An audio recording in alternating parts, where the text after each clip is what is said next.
Hi everyone, welcome to Rubex academy. C की complete tutorial में आज हम स्विच स्टेटमेंट देखेंगे। यहाँ पे हम कंडीशनल स्टेटमेंट पढ़ रहे थे अपने लास्ट लेक्चर में। तो आज हम देखते हैं स्विच स्टेटमेंट होता क्या है। जैसे इसमें कई केस दिए रहेंगे, केस 1, केस 2, केस 3, ठीक है। एंड जो लास्ट में एक डिफ़ॉल्ट दिया रहता है, केस 1, केस 2।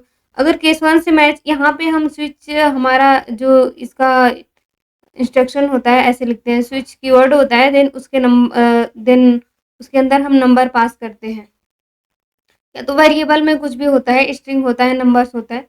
एंड अगर हमारे केस 1 से मैच होता है तो वो उसके अंदर जो भी स्टेटमेंट लिखा रहेगा तो वो रन होगा, ठीक है। देन हम ब्रेक कीवर्ड यूज़ करते हैं। ब्रेक तब यूज़ करते हैं जैसे अगर हमारे पास ये हमारा प्रोग्राम पूरा लिखा हुआ है, अगर मैंने ब्रेक यूज़ की हूँ तो अगर कंडीशन 1 ट्रू होता है तो कंडीशन 1 हमारा ये रन हो करके ये ब्रेक हो जाएगा। इसके बाद डिफ़ॉल्ट तक की मतलब इसके बाद के जो कोड है ना, ये केस 2 एंड डिफ़ॉल्ट, ये रन नहीं होगा। तो ब्रेक हम इसलिए यूज़ करते हैं कि उसके बाद वाला जितना भी हमारे पास, वैसे तो केस मैच नहीं करेगा, ठीक है, केस मैच नहीं करेगा तो ये केस 2 भी नहीं चलेगा, देन डिफ़ॉल्ट भी नहीं चलेगा। डिफ़ॉल्ट तब चलता है जब हमारे पास जो हम नंबर यहाँ पे हम हमारे पास वेरिएबल में जो नंबर आता है, अगर वो किसी से मैच नहीं करता है तो डिफ़ॉल्ट चलता है, ठीक है। इसमें हम एक अपना प्रोग्राम करके देखते हैं तो ज़्यादा क्लियर होगा। Write a program using switch to create simple calculator. एक हम कैलकुलेटर क्रिएट करते हैं, ठीक है, अपने सी लैंग्वेज में, तब हमें ज़्यादा क्लियर होगा। तो हम कोड में आते हैं। ये हमारा लास्ट लेक्चर का कोड है, तो हम इसको रिमूव करते हैं। एंड यहाँ पर हम एक नंबर, हमें कैलकुलेटर बनाने के लिए हमें क्या चाहिए, प्लस माइनस मल्टीप्लिकेशन डिवीजन, ये सारी चीज़ें चाहिए, ठीक है। तो यहाँ पे मैंने क्या की कि एक करेक्टर करेक्टर ले लिया, ठीक है। करेक्टर में एक करेक्टर टाइप का एक वेरिएबल बनाएंगे जिसमें मैं ऑप ऑप करके दे देती हूँ, ठीक है। Op means operator, inter the operator, operator यहाँ पे ओपी कर दी। इसमें मैं दूंगी प्लस माइनस या डिवीजन मल्टीप्लिकेशन, ठीक है। अब यहाँ पे हम आएंगे स्विच, यहाँ पे स्विच स्टेटमेंट SWITCH, यहाँ पर हम अपना ओपी पास करेंगे।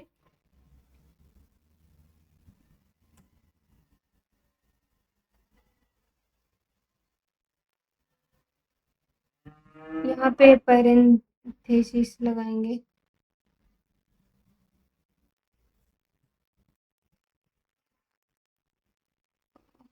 Ctrl Z, ठीक है। यहाँ पे केस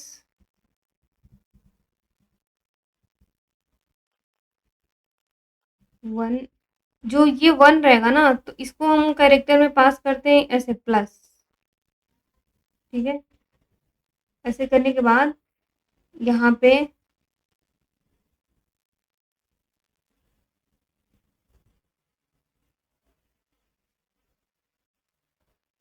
दो नंबर भी लेना पड़ेगा, नंबर 1, नंबर 2 ले लेते हैं, ठीक है। यहाँ पे मैंने INT num1, INT num2, मैंने दो इंटीजर वेरिएबल ले लिया और उसको हम रीड कर लेते हैं, उसको इंटर द फर्स्ट नंबर,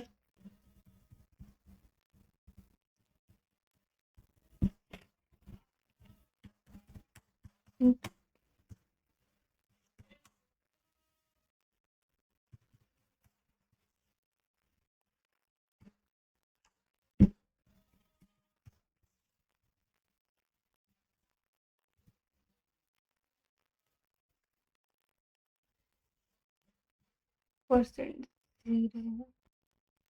अगर करेक्टर को हम रीड करेंगे तो परसेंट सी लगाएंगे, बाकी जो हमारा इंटीजर रहता है उसमें परसेंट डिव करते हैं। ठीक है, तो यहाँ पे num1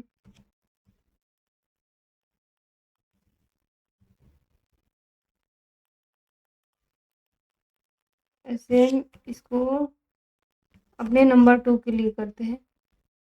सेकेंड नंबर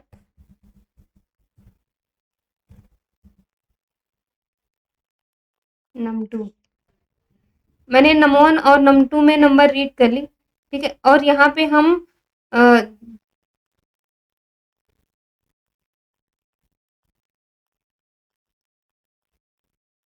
हमारा जो केस ये प्लस एंड यहाँ पे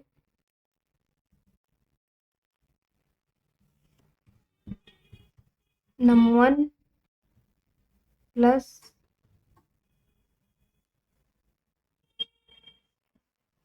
printf printf num1 plus num2 OP कर देते हैं।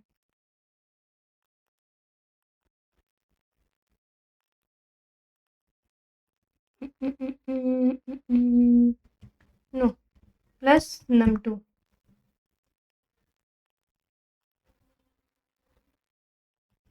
लिखेंगे। ठीक है, एंड ये नेक्स्ट लाइन में या तो सेम लाइन में भी कर सकते हैं, बट नेक्स्ट लाइन में करेंगे तो हमें ज़्यादा क्लियर होगा।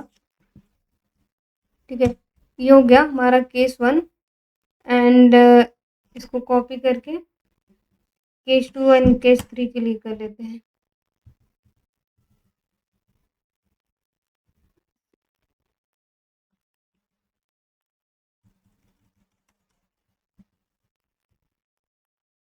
एंड केस 2 के लिए मैं माइनस यूज़ कर लेती हूँ, माइनस।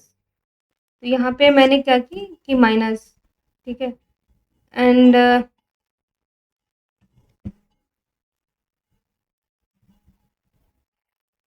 केस 3 के लिए मल्टीप्लाई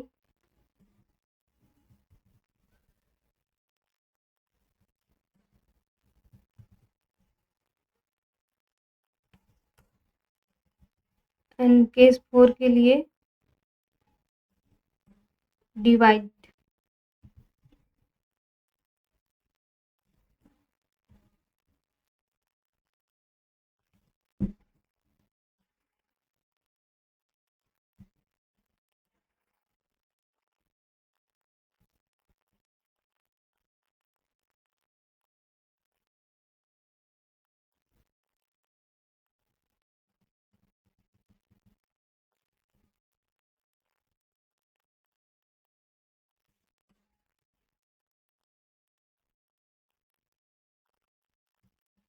ठीक है, इतना तक करते हैं। बाकी इसके बाद जो हम करते हैं डिफ़ॉल्ट कर देते हैं।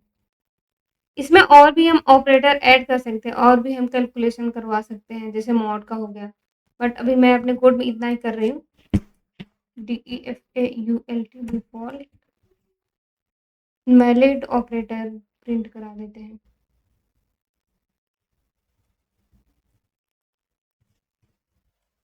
इनवैलिड ऑपरेटर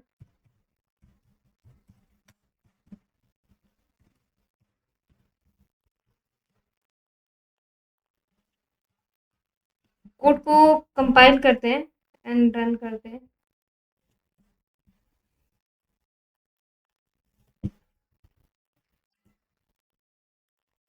समथिंग इज, क्योंकि सी लैंग्वेज में ऐसे प्रिंट नहीं होता है, परसेंट डी यूज़ ही करना पड़ता है अगर वो इंटीजर है तो।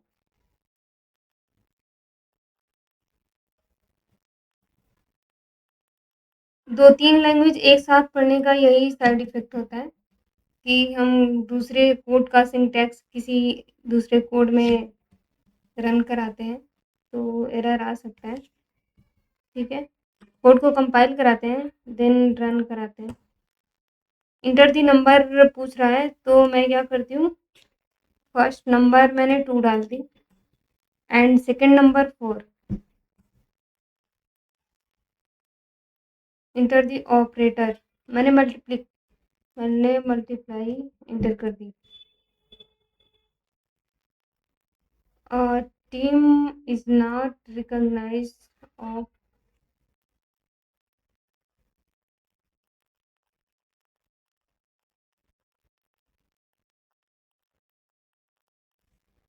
मे बी इसको कैरेक्टर में देना पड़ेगा। जैसे अगर मैंने फर्स्ट नंबर जो हमारा कैरेक्टर है ना, कैरेक्टर को हम पहले रीड करेंगे तो हमारे पास ये एरर नहीं आएगा। क्या करते हैं कि फर्स्ट नंबर मैंने रीड की, देन सेकंड नंबर मैंने इनपुट लिया, तो जब इनपुट लेने के बाद इंटर करती हूँ ना, तो वो इंटर हमारे कैरेक्टर में, जो हमारा कैरेक्टर ओपी में, इसमें स्टोर हो जाता है। तो या तो हम इसको ऐसे कर सकते हैं कि इसको मैंने कंट्रोल एक्स करके मैंने इसको ऊपर इंटर करवा दी, या तो आप इसको दूसरी तरीके से कर सकते हैं। इंटर यहाँ पे जो ये परसेंट जी है, इसके बाद इसके पहले ऐसे स्पेस दे सकते हैं। इसलिए हमारे प्रोग्राम में इशू आ रहा था। ठीक है, मैंने कोड को फिर से रन कराती हूँ।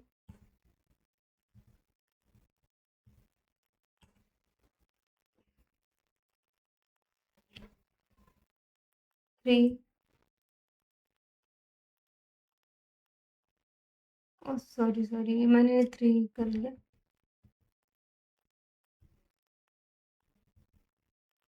इनवैलिड आ रहा है। देखो, अभी मैंने 3 डाल दिया ना ऑपरेटर में, तो वो इनवैलिड ऑपरेटर, हमारा जो डिफ़ॉल्ट वैल्यू है, जो हमारा डिफ़ॉल्ट है केस, वो चल रहा है। अभी मैं फिर से रन करती हूँ। इंटर दी ऑपरेटर मैंने प्लस डाल दी। ठीक है, फर्स्ट नंबर मैंने 3 डाल दी एंड सेकंड नंबर मैंने 2 डाल दी। इन दोनों का मतलब एडिशन करके यहाँ पे हमारा रिजल्ट आ रहा है।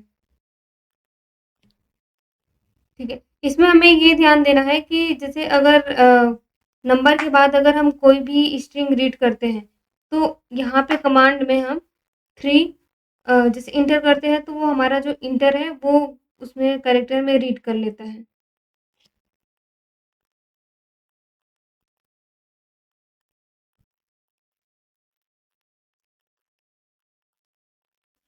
और इसका हम स्विच का प्रॉपर्टी देखते हैं। स्विच की प्रॉपर्टी क्या होती है? इसमें इसमें जो केसेस हमने डाल रखा था ना, केसेस 1 में प्लस, देन केस 2 में हमने माइनस रखा था, उसमें ऑर्डर का कोई मैटर नहीं करता। आप किसी भी ऑर्डर में रखो, जिस केस में वो मैच करेगा उसका प्रोग्राम चलेगा। एंड नेस्टेड स्विच, आप स्विच के अंदर स्विच भी यूज कर सकते हो। जैसे मैंने यूज किए, अभी मैंने कैलकुलेटर मैंने यूज किया। ठीक है, मैंने plus minus division multiplication division, and कोई कोई प्रोग्राम ऐसा होता है कि स्विच के अंदर भी स्विच हम यूज कर सकते हैं। जो हमारा केस 1 है, केस 1, इसमें भी स्विच हम यूज कर सकते हैं। इसको नेस्टेड बोलते हैं। नेस्टेड मतलब होता है कि एक के अंदर एक, जैसे घोंसला में होता है। ठीक है, नेस्ट मीन्स घोंसला होता है। एंड हम क्या करते हैं कि नेस्टेड इफ पढ़ लेते हैं। अभी हमने जो इसके लास्ट लेक्चर में हमने इफ पढ़ा था, वो इफ एल्स था। एंड एक जो इफ एल्स फर्स्ट कंडीशन अगर रन होता है तो अदरवाइज सेकंड कंडीशन में हम इफ एल्स यूज किए थे। ठीक है, इसको नेक्स्टेड इफ, जैसे इफ के अंदर इफ, जैसे अगर हमें कोई भी नंबर देखना है, जैसे अगर एक नंबर हम रीड करते हैं, वो पॉजिटिव भी होना चाहिए और वो इवन नंबर होना चाहिए। ठीक है, तो पहले तो हम चेक करेंगे कि वो पॉजिटिव है कि नहीं। अगर पॉजिटिव आता है तो हम उसके अंदर हम इवन नंबर चेक करेंगे। ठीक है, फर्स्ट हम रंग चेक करेंगे कि वो पॉजिटिव है या नहीं।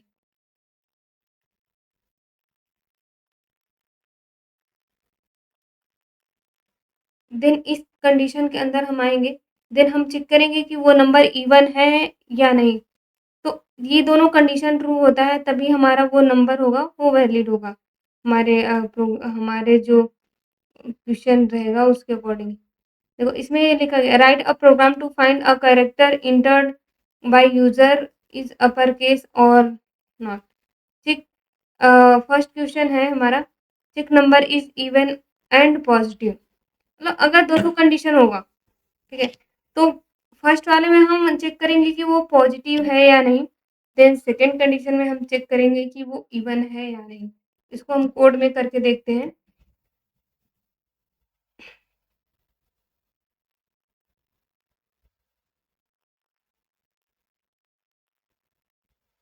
ये हमारा लास्ट प्रोग्राम का कोड था, तो इसको हटा देते हैं।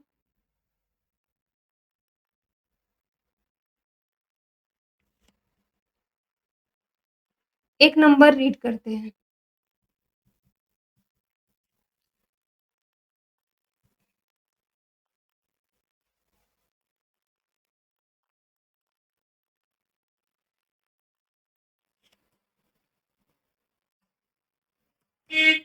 INT M नम,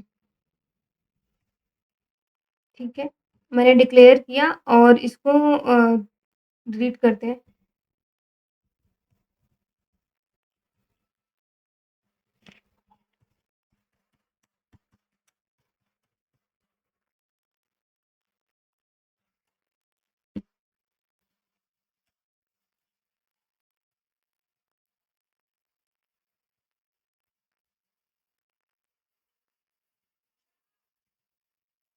नम, मैंने नंबर को रीड कर लिया। अब हमें चेक करना है नेक्स्ट इस इफ में, इफ नंबर इज पॉजिटिव। अगर हमें पॉजिटिव के लिए चेक करना होगा तो वो 0 से बड़ा होगा, ठीक है। इफ नम ग्रेटर देन 0, अगर ये कंडीशन एल्स में हम क्या लिख देते हैं यहाँ पे, नंबर इज नॉट पॉजिटिव।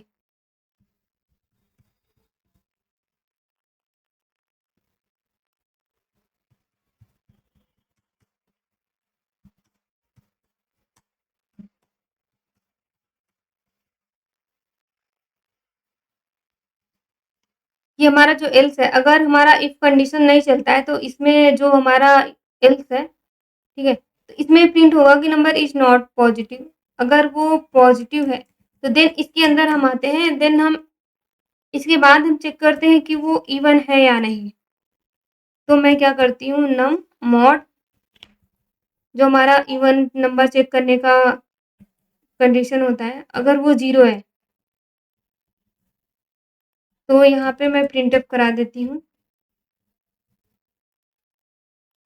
ठीक है। ये हमारा जब इफ के अंदर आता है तो दोनों कंडीशन ट्रू हो जाता है। तो यहाँ पे मैंने प्रिंट करा दी, number is positive and even, number is positive and even both, ठीक है। इसके ये जो हमारा अंदर वाला इफ है ना, इसके बाद भी आप एल्स लगा सकते हो। एल्स में अगर हम इसको हम मैसेज देना चाहेंगे तो क्या मैसेज देंगे, number is not even. Number, देखो, नंबर पॉजिटिव है बट इवन नहीं है।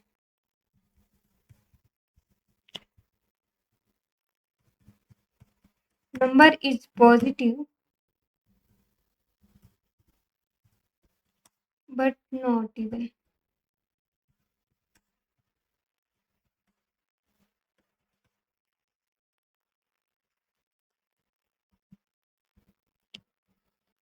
देखो, जो हमारा सेकेंड कंडीशन है इसमें इवन नंबर चेक कर रहा है, ठीक है। इसके अंदर भी हम एल्स लगा सकते हैं, और एल्स में मैंने क्या लिखा है कि नंबर इज पॉजिटिव। नंबर तो पॉजिटिव है बट इवन नहीं है, ठीक है। अगर दोनों कंडीशन ट्रू होता है तो number is positive and even both. तो इस प्रोग्राम को हम रन करा के देखते हैं। कंपाइल किया, देन रन किया, इंटर दी नंबर, सपोज मैंने 7 इंटर कर दी, ठीक है। तो क्या रहा, number is positive but not even. And second time मैं रन कराती हूँ, अब निगेटिव नंबर देती हूँ, -4, नंबर इज नॉट पॉजिटिव आ गया। एंड फिर से रन कराती हूँ, एंड मैं नंबर 8 इंटर करती हूँ, तो ये दोनों कंडीशन को मतलब ट्रू करता है, number is positive and even both. ठीक है, एंड जो हमारा इसके बाद वाला हमारा क्वेश्चन था, write a program to find if character enter दी, मतलब वो अपर केस में है या नहीं, हमें ये चेक करना है। तो हम क्या करेंगे, यहाँ पे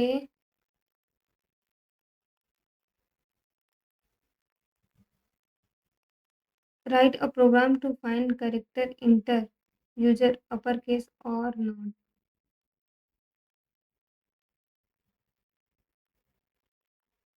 देखो यहाँ पे हमें एक करेक्टर रीड करना पड़ेगा। ठीक है, CHAR कैर,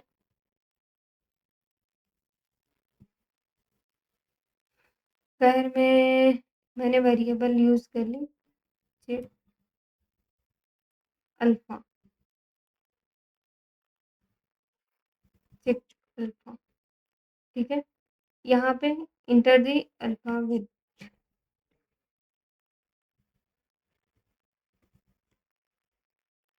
एंड यहाँ पे करेक्टर सी, %C, एंड इस अपने वेरिएबल का नाम लिख देती हूँ। ठीक है, मैंने करेक्टर रीड कर ली, देन अब मैं चेक करूंगी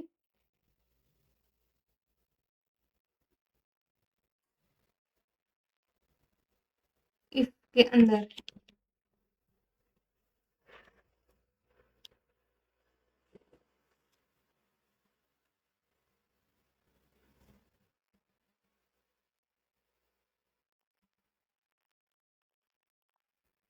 जो चेक अल्फा है वो ग्रेटर है, देखो वो अपर केस में चेक करने के लिए बोल रहा है। ठीक है, greater or equal capital A, यहाँ पे ऐसे लिखते हैं, and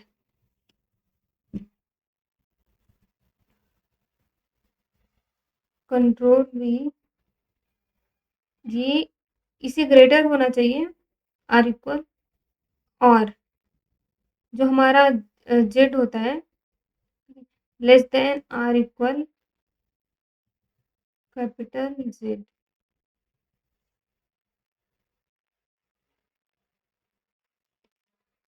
PRINTF alpha, alpha is upper case, alpha is अपर,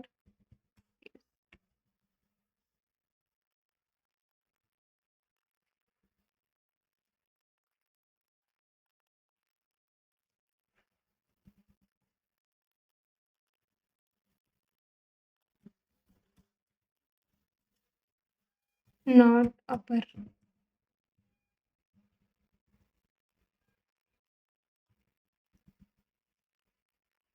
जितने भी हमारे पास कैरेक्टर होते हैं ना, उसका उसका एक यूनिक नंबर होता है जिसके अस्काई वैल्यू बोलते हैं। ठीक है, इसका जो हमारा कैपिटल ए होता है उसका 65 होता है। आप यहाँ पे देखो, आप यहाँ पे कर्सर रखते हो तो ये INT, अगर ये INT है, ठीक है, अगर आप इसको %D करके आप प्रिंट कराओगे तो ये 65 आएगा। इसको अस्काई वैल्यू बोलते हैं, और ये जो जेड का होता है ये 90 होता है। ठीक है, तो इसको हम प्रोग्राम रन करा के देखते हैं।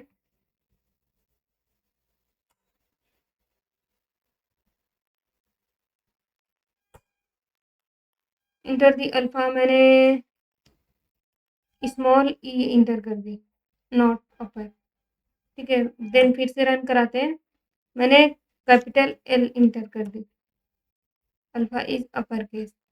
आप ऐसे यूज कर सकते हो, इसमें स्मॉल भी यूज कर सकते हो। अगर हमारे पास दिया रहेगा कि हमें चेक करना है कि अगर वो लोअर केस में है, तो यहाँ पे स्मॉल ए का